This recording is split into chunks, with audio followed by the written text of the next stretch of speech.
Hello, hi, Mantilla here, and in this section we're going to talk about building the app with Claude. Okay, so I'm gonna go over Claude Overview, Claude code generation, and Claude debugging.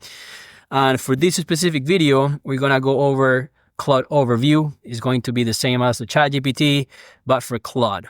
So Claude is pretty much the same thing as ChatGPT.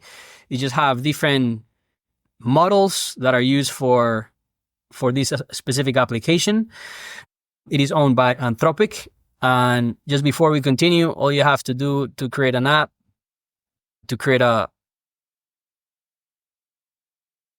your credentials, you go to Claude AI, you continue with Google, you create your own app, your own portal. You can actually use it for free. The thing is that it's going to give you limitations as to how many conversations you can have and iterate to be able to build the app. I've been able to do that, especially for simple, small apps. But given that I've been building medium, more complex apps, it was asking me to start on another chat, and then I was losing track of every single information that I was trying to keep within one place. So I'm paying for the $20. You don't have to do that, but I'm just giving you information of what I'm doing right now. Okay. So it is the same thing. You can start a new chat. In this case, you can select whichever model you want to use. It'll keep track of your recent activities. And you can see here when I started, so it's leveraging IT expertise, here monetization blueprint, SEO optimization content. No, so let's see, explore new careers. Some of these, so yeah, resume analyzer, interview assistant, bug tracking tools, API, testing environment. This should be the testing. Mock data generator, fictional story, classroom group randomizer. So all this stuff are the tools that I've been trying to build. Some of them are already built, some of them are buggy. Like I said before, so some of these are already out and done. So let's say this one is buggy on my local, but it's not buggy in the cloud. I keep track of the chat. I keep track of the repo link. I keep track of the Streamlit link or whatever I'm deploying it. Let's say the Pomodoro timer. I deployed it in.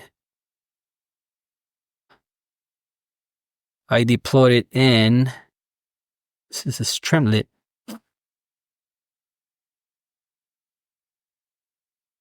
Wait a second. Let's see.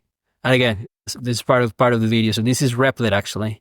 I don't know why it has Streamlit on there, but let's correct that. So it's Replit.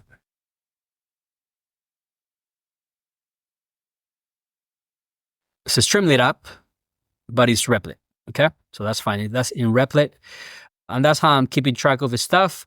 And here in Claude, I'm just giving it the name of the app. That way I can go back. So the resume analyzer, I can go back and see what I added, the information, the features, the type of code, the code structure, and here's where you see the difference. So let's finalize here. Another thing that is new is projects. And I think here in projects, what you can do is, I haven't built one myself, but you can actually give it the context of what you want to build. So let's say if you want to speak about a specific apps or a specific niche, or if I want to give it all the apps that I've created, and I want it to analyze and find patterns and see what is the best code structure or the libraries that I've been using, and to generate a code structure for future apps, I can dump everything here. And then when I'm chatting with Claude, I can tell it to reference this project to use all the information or the knowledge base within this specific project. So that's what projects are all about. So it's creating a knowledge base of what you want to build. That way you can be very consistent on what you are talking about, either a specific niche, a specific type of code that you want to build, a specific apps. And that's what projects are all about. So again, it's like ChatGPT. You can keep track of your conversations. It is more technical than ChatGPT. So that's why I'm using it, but that's what you're going to see on the next video. All right. Hope this is helpful and talk to you soon. Thank you.